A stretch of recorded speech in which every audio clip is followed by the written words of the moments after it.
జగ్గయ్యపేటలో వైసీపీకి గట్ షాక్ తగిలింది. జగ్గయ్యపేట మున్సిపాలిటీ టీడీపీ కైవసమైంది. వైసీపీకి చెందిన మున్సిపల్ చైర్మన్ రంగాపురం రాఘవేంద్ర సహా వైసీపీ కౌన్సిలర్లు శ్రేణులు టీడీపీలో చేరారు. మంత్రి నారా లోకేష్ వారికి కండువా కప్పి పార్టీలోకి ఆహ్వానించారు. తాజా చేరికలతో జగ్గయ్యపేట మున్సిపాలిటీలో టీడీపీ బలం 18కి చేరింది. అటు వైసీపీ బలం 13కు పడిపోయింది. వైసీపీ విధానాలు నచ్చకే ఆ పార్టీని వీడుతున్నారని ఎమ్మెల్యే శ్రీరామ్ తాతయ్య అన్నారు.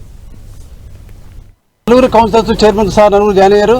తెలుగుదేశం పార్టీ పట్ల విశ్వాసము, మా నాయకుడు చంద్రబాబు నాయుడు విశ్వాసంతో నారా లోకేష్ యువ నాయకుడు నారా లోకేష్ ఆధ్వర్యంలో రోజు తెలుగుదేశం పార్టీ జాయిన్ అయ్యారు.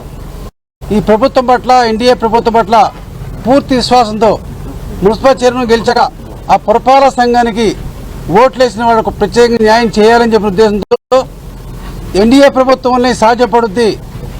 ఆ యొక్క పురపాలక సంఘం అభివృద్ధి చేయడానికి కానీ నిధులు ఏర్పాటు చేయడానికి కానీ ఎన్నికల ముందు హామీ ఇచ్చిన మేరకు అందరికీ న్యాయం చేయాలంటే ఈ ఎన్డీఏ ప్రభుత్వంలో సాధ్యపడుతుంది విశ్వాసంతో మా నాయుడు చంద్రబాబు నాయుడు మీద ప్రత్యేక విశ్వాసము, యువ నాయకుడి మీద విశ్వాసంతో ఈరోజు ఎన్డీఏ పార్టీలో జాయిన్ అయ్యారు. తెలుగుదేశం పార్టీ జాయిన్ అయ్యారు.